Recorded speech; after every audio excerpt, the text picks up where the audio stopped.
Pilates é um sistema complexo de exercícios simples que visa levar o praticante a adquirir uma nova consciência corporal e com ela a melhorar o seu desempenho físico.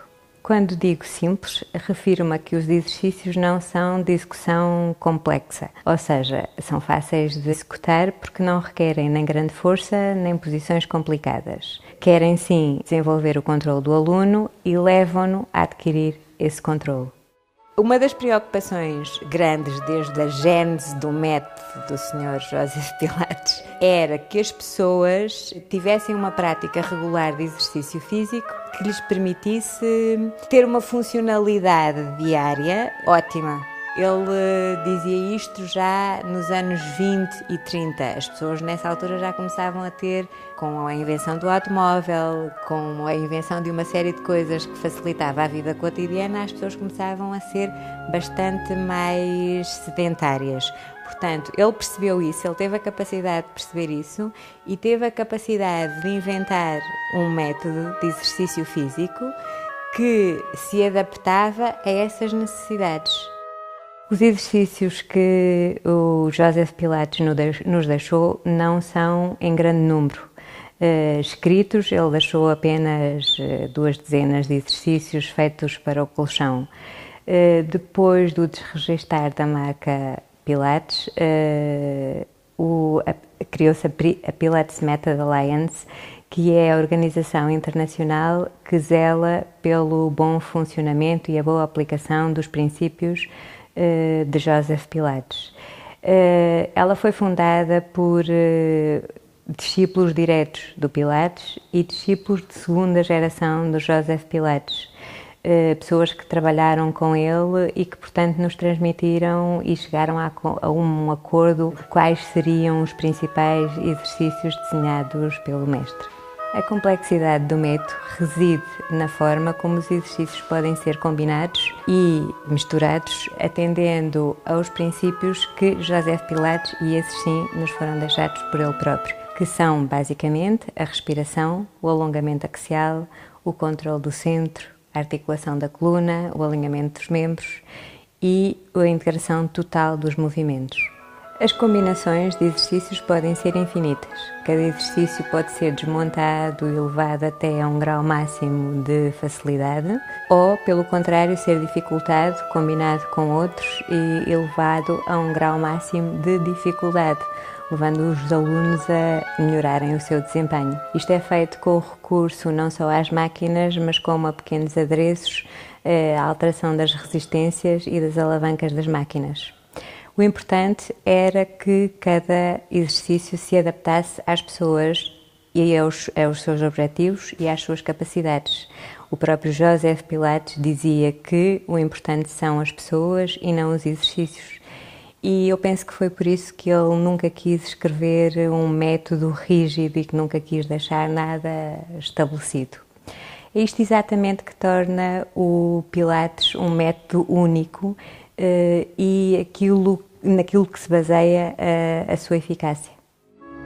Já sou professora de Pilates há 20 anos e o Pilates já chegou à minha vida quase há 25 anos. O meu primeiro contacto com a técnica de Pilates foi ver 2 bailarinas na minha companhia que começaram a fazer Pilates e que nós víamos às vezes no aquecimento a fazer exercícios muito simples e que para nós, como bailarinos, preparavam um pouco para a aula e para o trabalho que vinha a seguir, mas o que é facto é que elas conseguiram melhorias técnicas incríveis em muito pouco tempo.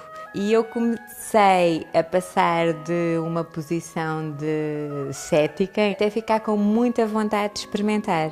Fiquei completamente fascinada. Primeiro porque os exercícios eram exercícios aparentemente muito simples, mas que eram bastante desafiantes porque me levavam a um controle e a uma exigência de controle do corpo e dos músculos profundos do corpo muito grande, que depois, mais tarde, se traduziu na minha técnica, nomeadamente na dança clássica, que era o que eu fazia, muito boa. Eu consegui começar a desempenhar os mesmos exercícios com muito mais facilidade, sem ter que estar forçosamente a pensar na força que tinha que envolver. A esta experiência pessoal no campo do movimento é necessário e essencial que a formação dos professores de Pilates contenha um grupo sólido de conhecimentos ao nível da anatomia humana, da biomecânica, do miofascial, entre outros campos do conhecimento do corpo.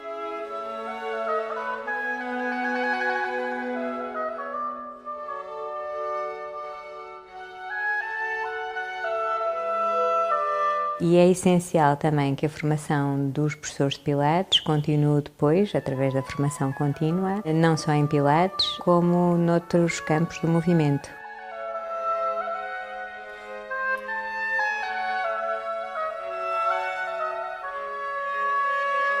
É esta riqueza de conhecimentos que se baseiam na evidência científica que fazem com que construir uma aula de Pilates contemporâneo seja mais rico e mais interessante, que permita levar o praticante de Pilates a fazer um percurso dentro do movimento do Pilates, ou seja, de que tipo de movimento for. Muitos são atletas profissionais ou bailarinos, portanto trabalham com o corpo e neste sentido é-lhes permitido ir sempre um pouco mais além.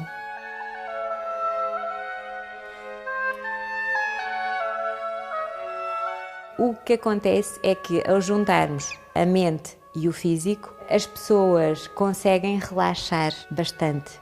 Isto também é uma grande vantagem do Pilates. Se a pessoa estivesse atenta, concentrada no que estava a fazer, pode ter um mundo de vantagens. Se fizer os exercícios de um modo mimético, tem menos vantagens. Aquilo que se pede numa aula de Pilates é que a pessoa esteja concentrada no seu corpo, naquilo que está a fazer, de forma que conheça o seu corpo físico, tão bem como pode conhecer o seu corpo emocional ou mental.